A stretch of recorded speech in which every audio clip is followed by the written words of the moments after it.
Sorry guys, I hit the button there. I'll have to figure out how to edit videos. I'm totally new at this, so I hope you guys have some patience. And I know I ramble. Um, Drinking coffee here, it usually gets me rambling, but I have a lot to say, and I really hope you guys get some value out of these videos. I hope you guys start to create a conversation with me as well. I always love it if people make comments down below, if you ask questions. Please leave comments about stuff you'd like to see me speak on in the future, and I'll do my best to answer questions and touch on subjects that you guys want to hear about. So I've already ranted long enough. Again, I go on these tangents, and like I said, it's taking me 24 hours to upload these videos, and it ties my phone up the whole day. I'm also trying to make videos. I'm doing a motorhome renovation right now, and I really like to make videos on that. So I hate my phone being tied up all day. But this is just such a critical time for people to start to learn a little bit about finance, about the economy, so that you can make wise decisions moving forward. And hopefully we can all do our best to protect ourselves and our family in these trying times. And another thing that I just wanted to comment on, that I get a lot of comments on, is people just saying, why are you so focused on money? You can't eat money. You can't eat gold and silver. What about, isn't our time and our love with our families the most valuable thing? 100%. Our most valuable asset in this life is our time. And another most valuable asset is love and family and just your close loved ones. So that by far is more important than any money. The reason I like to speak on money is because I don't want people to lose everything. I don't want you guys to be standing in lineup for food stamps and for these food banks. I don't want you guys all to lose your houses. That's why I speak on money. It's not that I place money above all. I do not agree with that. I believe there's many things that are more valuable than money, than currency. It's just that I want you guys to be protected so that when the economy does tank like this, you guys hopefully have enough resources to hold on to your homes, to feed your families, and basically keep it simple. Right? We don't need to be traveling and buying all the new stuff, especially in a situation like this. What we need is we need a home, and we need family, and we need food. And if you have those things, and fresh water, right? And if you have those things, then you can find happiness and you can be content with your family. So I don't place money above all that. Like I said, I just speak on money because a lot of people have a mixed view on money, in my opinion. A lot of people think it's evil. I don't believe that. Money is essentially embodied energy. If you're able to have a productive period in your life where you stockpile a bunch of money because you worked really hard, you're essentially taking that energy that you put in and you're able to kind of squirrel it away. So money is essentially embodied energy, and it's better to think of it like that. I think it's a healthier perspective, a healthier way to look at money, because a lot of people just think it's evil, and then they don't want to have any relationship to it. They're afraid to charge fair wages for their services and that kind of thing. And then what happens is, when you view money as a bad thing, it's hard to acquire. And then in a situation like this, when you don't have any, now you become really fragile, and you just add a bunch of stress to your life that you don't need. No one needs that stress of not having enough money to pay bills, to maintain their mortgage, to make rent. That is a lot of stress. And even in the worst case situation, not have enough money for food. I can't imagine. I pray for everyone in these times. There's a lot of people that are in pretty trying situations. And I think we all have to remember that. We have to come together. And, it starts with our family. It starts with ourselves, taking care of ourselves and our immediate family and our extended family. And if you still have energy and resources, start reaching out to your communities. And that's a way that we're all in this together.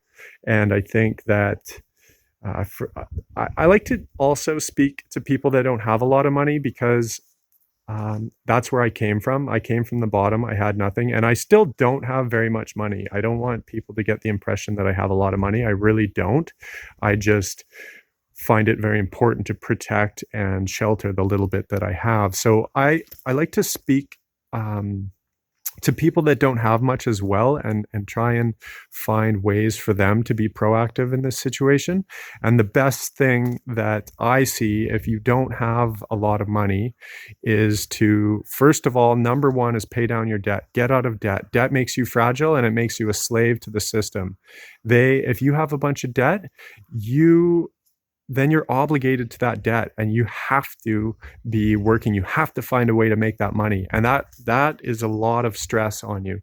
And then you become a slave. You become, when you need something from somebody, then they have power over you.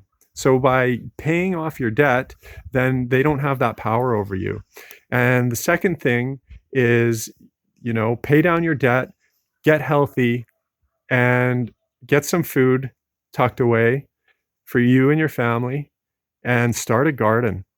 Start learning to hunt, to fish, to find food, because either way, that's a good thing. If we go into deflation, that's a good thing. If we go into inflation, that's a good thing. No one really knows if the economists, if the central banks will be able to prop this up with inflation. And if they do, it's not going to be a good thing either. Both situations are going to be hard. And that's just the reality. So when I take all this knowledge and you digest it and you make the best decision you can with all of that. And when I look at all of that, the best thing I can see that works in both situations is minimizing your debt, minimizing all of your liabilities, getting rid of bill payments you don't need, downsizing your homes if you can, selling whatever you don't need, taking stock of what you have, and starting a garden. Start producing food. And that's the best you can do. And if you have skills that you can leverage in these times, by all means, do your best to be earning money. It's tricky and a lot of people are out of work, but if you can find a way to earn money, by all means, earn as much as you can and stock it away. And my opinion is always only keep what you need for operating costs in these government currencies, because they are robbing our wealth through inflation. So by holding them, you're essentially losing wealth every year. Upwards of 5% a year is taken from you. So what I like to do is I only keep what I need in these government currencies, and the rest I put into real money, which is gold, number one, silver, and now Bitcoin, and maybe a handful of other cryptocurrencies. But it's my opinion that Bitcoin is kind of risky enough that there's something like 3,000 cryptocurrencies. I think, if anything, there's half a dozen that will succeed. So I would be very careful outside of anything other than Bitcoin. And the other one I like is Monero, which I'll speak on in future videos. And so I think if you start studying money, you will realize why these are considered money. These are hard assets. These are money. And government currencies, there's a difference between a currency and a money. A money, by definition, has to maintain its purchasing power. And because of what they're doing with the government currencies, they do not meet the definition of money. So true money is gold, God's money, silver, God's money, and Bitcoin, the people's money.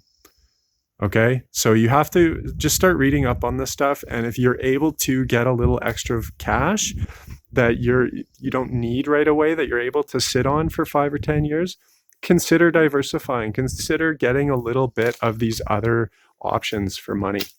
And outside of that, just buy food, buy gardening tools, rent, hopefully find a place, team up with some buddies, get a place, and start growing your garden.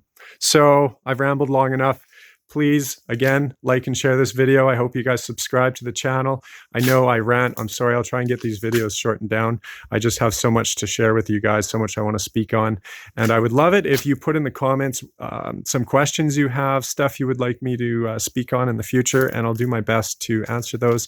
And again, thank you guys so much for your most valuable time, your most valuable asset, which is time. I really appreciate you taking the time to watch the video. I hope you guys all stay well and healthy out there, and I wish you all prosperity. And I'll leave you off with one last little pan of this view because it's just such a gorgeous morning here.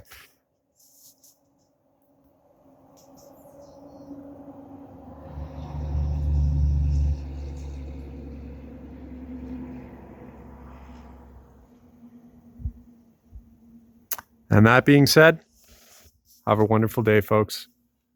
God bless.